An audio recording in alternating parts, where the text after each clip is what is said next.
time, baby.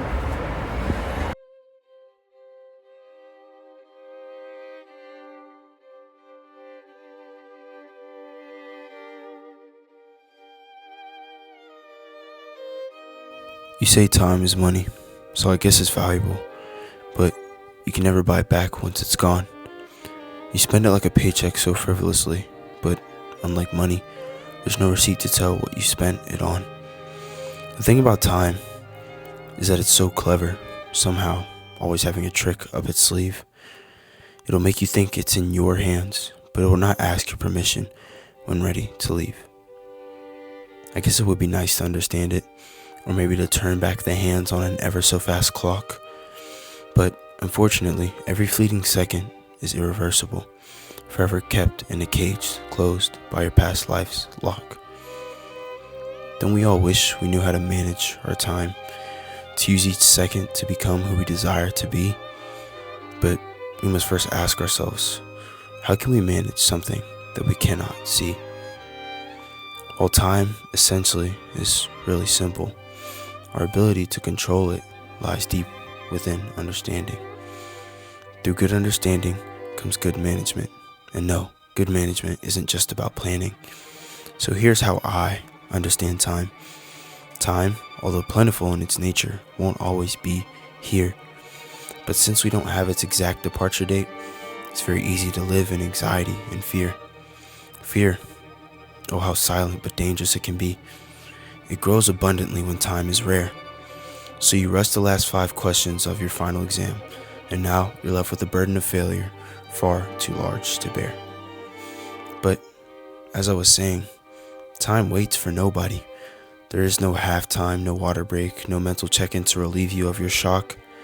The game of life goes on with or without you, each tick a fleeting second on a running clock. But what good is it to try and control the uncontrollable, to have heard all I've said but not see the vision? I think it's best we look at time through a different lens. To manage our time is not a battle, but rather a mission. First, we have to understand time as a gift, not promised or earned by anyone. But how can the untamable be considered a gift when it is justified for all, but patient for none? Time is a gift because it is valuable. I would go as far to say it is better than money too, but the value lies within your gratitude of how and by whom it is given to you. You can't earn a gift like time, so it's best we cherish it in all ways.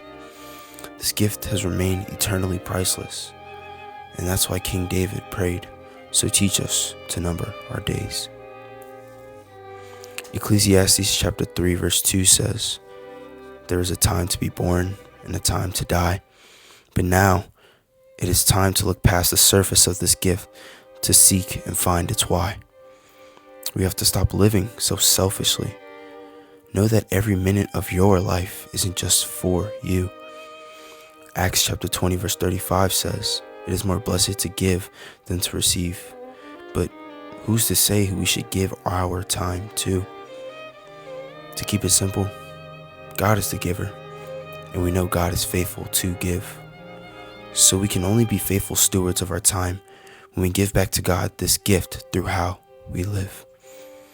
You're probably still wondering how to manage this gift, asking how to return the favor to God above. Well, for starters, don't take time to do anything. Instead, give time to the giver and let it be a measure of your love.